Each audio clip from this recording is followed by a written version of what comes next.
Welcome to the African compilation. Today I want to share with you about the life of a fallen but not forgotten African statesman, Nelson Mandela, popularly known as Madiba. It's definitely not a secret that the late South African anti-apartheid political activist, Nelson Mandela, was a ladies' man.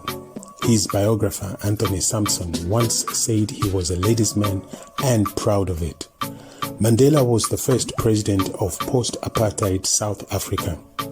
He had 3 wives who over more than 6 decades proved invaluable partners to him at different stages in his career and had given an insight into the private man. His first wife was Evelyn Massey, and they were married in 1944. They were married for 13 years. During much of that time, her nurse's salary supported the family while Mr. Mandela pursued his law studies. Together, they had 4 children. The death of their second child, aged 9 months, had a devastating effect on Evelyn, who became more religious while Mr. Mandela became more political. But Massey was a Jehovah's Witness with no interest in politics. I could not give up my life in the struggle, and she could not live with my devotion to something other than herself and her family. Mr. Mandela wrote in his autobiography, Long Walk to Freedom. It was a bitter end to the marriage, and Mr. Mandela returned home on bail after his arrest on treason charges to find she had moved out. 5 months after Mr. Mandela was sentenced to life in prison in 1964, their eldest son, Tembegile, died in a car crash. According to biographer Anthony Sampson, he sent Evelyn, who was then running a grocery store in a village in what is now the Eastern Cape, a message of condolence. It was their only communication while he was in prison. When her former husband's release from jail in 1990 was compared to the second coming of Christ, she told journalist Fred Bridgeland, "It's very silly when people say this kind of thing about Nelson.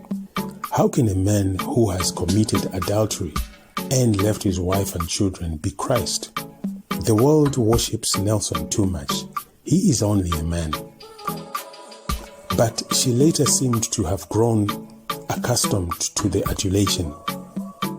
In an interview just after the general election, which saw Mr. Mandela elected as the country's first black president, she said she had not seen him since he had been released from prison, but she knew the people loved him.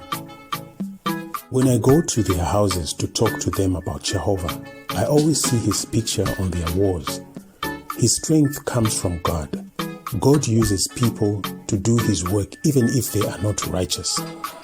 In 1998, more than 40 years after separating from Mr. Mandela, Evelyn married Simon Rakiepele, a fellow Jehovah's Witness.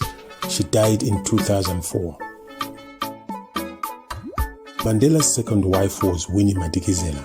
They were married in 1958. Nelson Mandela's romance with Winnie Madikizela blossomed during his treason trial. She was a 22-year-old social worker, 16 years younger than him, and she would become a political firebrand. "I was both courting her and politicizing her," Mr. Mandela said in his autobiography. In her 1984 memoir, Part of My Soul Went With Him, she said that Mr. Mandela never formally proposed. One day Nelson pulled up on the side of the road and said, "You know, there is a woman who is a dressmaker. You must go and see her. She is going to make your wedding gown. How many bridesmaids would you like to have?" That's how I was told I was getting married to him. It was not put arrogantly. It was just something that was taken for granted. I just asked, "What time?" She said in a 1983 interview with filmmaker Kevin Harris that to all intents and purposes, she was marrying a prisoner. He had to get permission to get married because he was not only a prisoner, he was banned and the trial was in Pretoria at the time. So he was given 4 days in which to go to the Transkei and get married. The couple went on to have 2 daughters, but spent little time as a family. He did not even pretend that I would have some special claim to his time. There never was any kind of life I can recall as family life. A young bride's life where you sit with your husband. You just couldn't tear Nelson from the people. The struggle, the nation came first, she said in her memoir. 3 years after their wedding, Mr. Mandela went underground. He was captured and imprisoned for sabotage in 1962 for 5 years.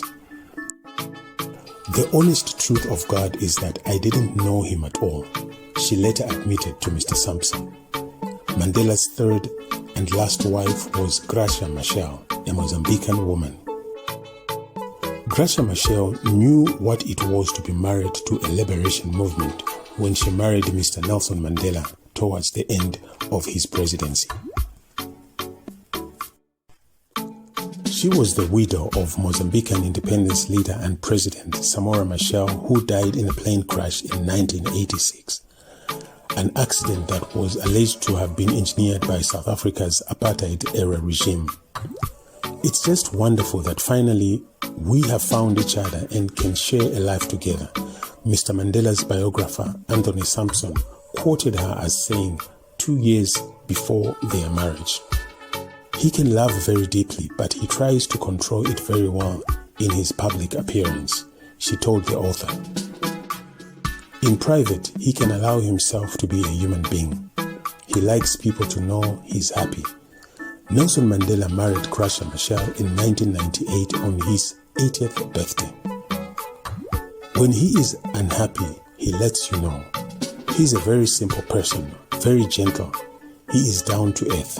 Even politically, if you watch him, sometimes you can feel that there is a bit of naivety. 27 years his junior, she was reportedly reluctant to marry him because of her sense of obligation to the people of Mozambique, and the tension between Mr. Mandela and Winnie Mandela following their divorce. According to Mr. Sampson, she agreed to spend 2 years every month with him in Johannesburg in 1996, finding it hard at first to adjust to his early rising and bedtime. He could be very important and very stubborn, and in a sentiment shared with Mr. Mandela's other wives, she told Mr. Sampson, "He is a symbol, that's correct, but he is not a saint." Eventually bowing to pressure, she agreed to marry him, and they eventually tied the knot on his 80th birthday in 1998. She already had 6 stepchildren and 2 of her own children, and together they enjoyed their large families and many grandchildren. Gracia, who continued her political and humanitarian career, also oversaw his several retirements and tried to protect him from demands of an adoring world. And for several years before his death, she was at pains to prepare South Africa. Madiba is a very proud person. He is vain, so when he realizes that he can't walk tall and firm like he used to be, he doesn't like it, she told CNN on his 91st birthday. To see him aging is something that pains you. You understand, you know it has to happen. That spirit, that sparkle, somehow is fading. Nevertheless, she told the BBC in 2010, it was wonderful to watch Mr. Mandela age gracefully. And here ends the brief story about Mandela's 3 wives. Thank you for watching, and don't forget to subscribe to this channel and share this video. Thank you.